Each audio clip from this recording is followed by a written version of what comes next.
Question number 7 को solve करेंगे from exercise 5.4। In a right angle triangle ABC angle B is 90 degree, है ना। देखिए राइट एंगल ट्रायंगल है ये एक राइट एंगल ट्रायंगल है और इस ट्रायंगल राइट एंगल ट्रायंगल में जो ये एंगल B है, ये B, ये A है, ये B है और ये C है, ABC। तो ये B क्या है, 90 डिग्री है, ऐसा क्वेश्चन में गिवन है। दो पार्ट है क्वेश्चन के। पहला पार्ट है क्वेश्चन नंबर 7 पार्ट ए, कह रहे हैं कि जो AB है, AB वो 6 सेंटीमीटर है, जो BC है, BC that is equal to 8 centimetre, 8 centimetre, और आपको फाइंड आउट करना है AC। ठीक है, फर्स्ट केस में आपको AC फाइंड आउट करना है। तो सबसे पहले पहला फर्स्ट पार्ट सॉल्व करते हैं। देखिए AB गिवन है वो 6 है, BC गिवन है BC ये लेंथ 8 सेंटीमीटर है, आपको AC फाइंड आउट करना है। तो देखिए ये होता है परपेंडिकुलर, ये होता है हाइपोटेनियस और ये होता है बेस। ठीक है, बेस जो हाइपोटेनियस होता है उसका square is equal to perpendicular का स्क्वायर प्लस बेस का स्क्वायर। ये क्या है, पाइथागोरस थ्योरम है ना।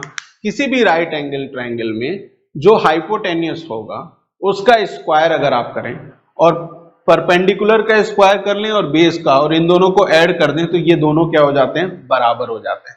तो यहाँ पे हमें देखिए ये जो AC है, AC वही तो हाइपोटेनियस है, मतलब AC का square is equal to AB मतलब परपेंडिकुलर, AB का स्क्वायर प्लस BC मतलब बेस, है ना, BC का स्क्वायर, है ना। और क्वेश्चन में देखो हमें क्या क्या गिवन है, AB गिवन है, BC गिवन है, AC पूछ रहे हैं, तो इसी से कर लेंगे, है ना। AC square is equal to AB square plus BC square, है ना, that is equal to AB की वैल्यू क्या है 6, तो 6 का स्क्वायर, BC की वैल्यू क्या है 8, तो 8 का स्क्वायर, यहाँ पे AC स्क्वायर रहेगा। AC square is equal to 6 6 जा 36 प्लस 8 8 जा 64, AC स्क्वायर दोनों ऐड करेंगे तो कितना आ जाएगा 100। AC इज इक्वल टू ये स्क्वायर, जब इसका ये AC की वैल्यू फाइंड आउट करेंगे तो अंडर रूट कर देंगे इसको। ठीक है, अंडर रूट, ये स्क्वायर की साइन इधर जाती है तो ये अंडर रूट में आ जाता है। 100 है, मालूम है हमें कि 100 किसका परफेक्ट स्क्वायर होता है, 10 का, है ना, 10 का। यहाँ पे 10 सेंटीमीटर आ जाएगा। AC की लेंथ कितनी आ गई 10 सेंटीमीटर। ठीक है, क्लियर है, कहीं पे कोई कंफ्यूजन। नेक्स्ट B पार्ट है इसी तरीके से, इसमें B पार्ट में क्या गिवन है, AC आपको गिवन है, AC that is equal to 13 centimetre, BC given है क्वेश्चन में, BC that is equal to 5 centimetre. आपको क्या फाइंड आउट करना है, AB फाइंड आउट करना है ना, AB फाइंड आउट करना है। तो सेम इसी पाइथागोरस थ्योरम से, इसी से हम फाइंड आउट कर लेंगे। देखिए AC square is equal to AB square plus BC square. ठीक है, AC का square is equal to AB square plus BC square, है ना। हाइपोटेनियस का square is equal to perpendicular का स्क्वायर प्लस बेस का square.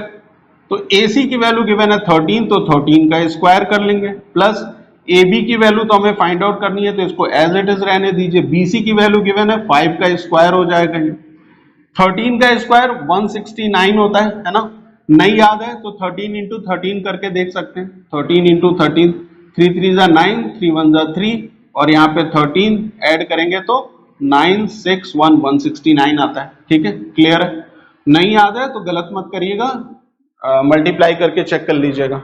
That is equal to AB का square plus 5 का स्क्वायर क्या हो जाएगा 25, ये 25 इधर आएगा तो माइनस हो जाएगा, 169 minus 25 is equal to AB का स्क्वायर, या आप कह सकते हैं कि AB square is equal to 169 minus 25 is 144, है ना 144, और A B is equal to under root 144। 144 किसका स्क्वायर रूट, परफेक्ट स्क्वायर है 12 का, ठीक है 12 का, तो ये 12 सेंटीमीटर हो जाएगा।